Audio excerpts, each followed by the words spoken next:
সকাল সকাল একটা অটো ধরে চললাম বাবা বড়গাছালির মন্দিরে পুজো দিতে।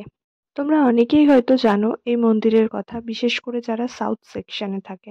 শুনেছি এই মন্দিরটা নাকি খুব জাগ্রত মন্দির, বাবা মহাদেবের মন্দির এটা। মন্দিরে ঢোকার অনেক আগে থেকেই তোমরা বিভিন্ন রকমের দোকান এখানে দেখতে পাবে, যেমন বড় বড় মন্দিরে আমরা দেখি।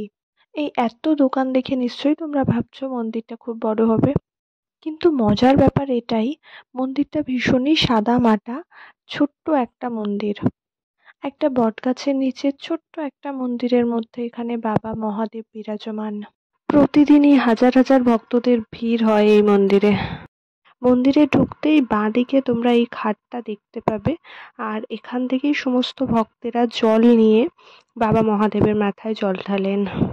এখান থেকে আমি জল নিয়ে মন্দিরের ভিতরে যাব এবার। এই ঘাটের দুই সাইডে কয়েকটা ঠাকুর আছে, আর এখানে কি কি ঠাকুর আছে সেগুলো তো আমার সঠিকভাবে জানা নেই, কিন্তু তোমাদের মধ্যে যদি কারোর জানা থাকে এটা কি ঠাকুর তাহলে অবশ্যই আমাকে বলো। শাঁখা সিঁদুর দিয়ে মাকে পুজো দিয়ে এরপর আমরা যাব শিব মন্দিরে।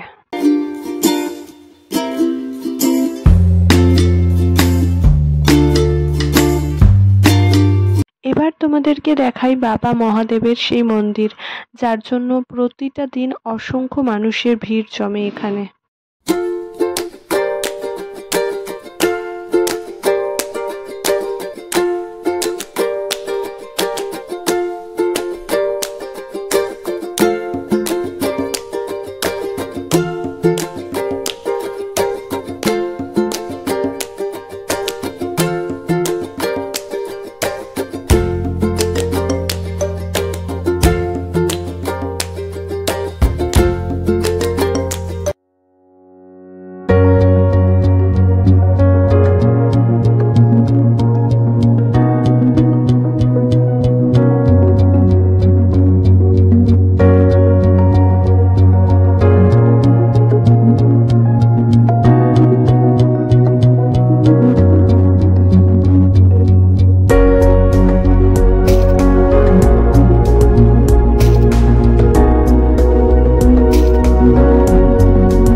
মন্দিরে পুজো দিয়ে এবার আমি এখানে চলে এসেছি।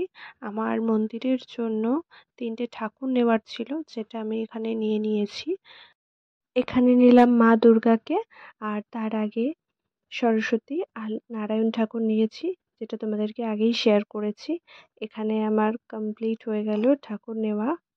এবার এখান থেকে বেরিয়ে আমরা কিছু খাওয়া দাওয়া করব, আর আজকের মতো ভিডিওটা এখানেই শেষ করলাম।